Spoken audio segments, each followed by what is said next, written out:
এখানে ইনসুলেশন হিসাবে পিই ফোম ব্যবহার করা হয়েছে তাদের রিকোয়ারমেন্ট অনুযায়ী, এবং প্রোফাইল শিট হিসাবে টালি শেপের শিটটা ব্যবহার করা হয়েছে, এটা তারা চাচ্ছিল। আর আমরা যে এখানে পার্লিন ব্যবহার করা হয়েছে জিপি পার্লিন, গ্যালভানাইজ করা যাতে মরিচা সহজে না আসে, এবং স্ক্রু যেটা করা হয়েছে ওইগুলো, এই স্ক্রুগুলাও গ্যালভানাইজ করা। আসসালামু আলাইকুম, এইচবি স্টিল বিল্ডিং এর পক্ষ থেকে আপনাদের জানাই স্বাগতম। আমরা আজকে আমাদের যে প্রজেক্টটা নিয়ে কথা বলবো, এটা হচ্ছে মিরপুর 2-এ বিআইবিএম, অর্থাৎ Bangladesh institute of bank management, আপনারা অনেকে চিনে থাকবেন। এটা একটা সরকারি প্রজেক্ট। এখানে প্রায় 1000 স্কোয়ার ফিটের মতো একটা ক্যান্টিন তৈরির কাজ, এটা স্টিল স্ট্রাকচার দিয়ে। এখানে কলাম রাফটারের ফ্রেমগুলো তৈরি করে রেড অক্সাইড করে ফিটিং করা হয়েছে। এখানে মূলত যে জায়গাটা দুইটা পার্টে ভাগ করা হয়েছে, একটা হচ্ছে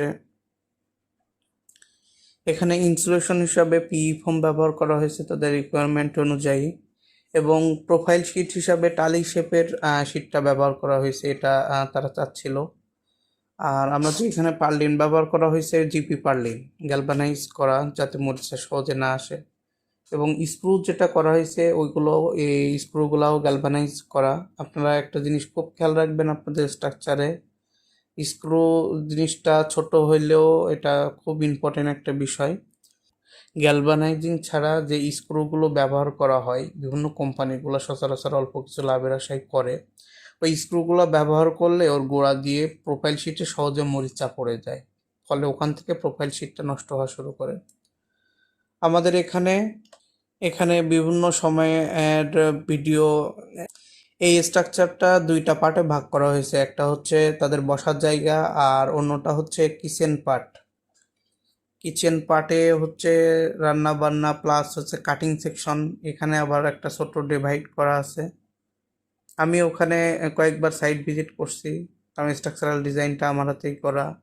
কাজটা ঠিকঠাক হচ্ছে কিনা, স্ট্রাকচারাল কোনো প্রবলেম আছে কিনা সেটা চেক করার জন্য।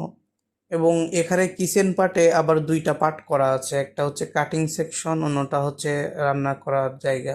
মোটামুটি ওভারঅল কাজটা এখনো চলতেছে, শেষ হয়নি। শেষ হইলে আমরা আরও একটা ভিডিও করে আমাদের ফিনিশিং ভিউটা কেমন আসে সেটা আপনাদের দেখাবো। তো সবাই ভালো থাকবেন, এবং আপনাদের কোনো স্টিল স্ট্রাকচারের রিকোয়ারমেন্ট থাকলে আমাদের সাথে যোগাযোগ করবেন। আসসালামু আলাইকুম।